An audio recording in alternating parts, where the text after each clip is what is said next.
In this guide, I'm going to show you how you can update to Windows 11. Before we do get into this guide, if it does help you out, make sure to like the video and subscribe to the channel with all notifications on. It really does help the channel. It lets us know that you want more content like this.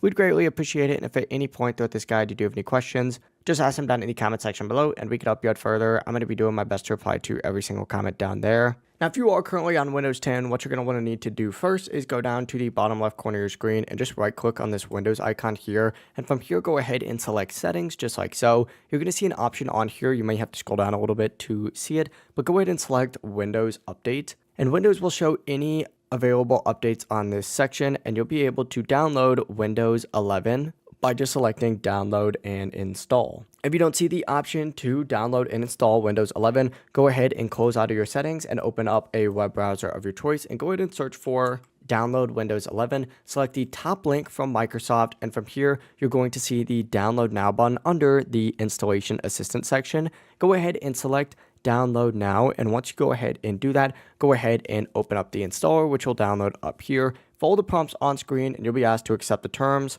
Once the tool is ready, it'll end up prompting you to restart your PC, and whenever you do restart, Windows 11 will begin installing automatically.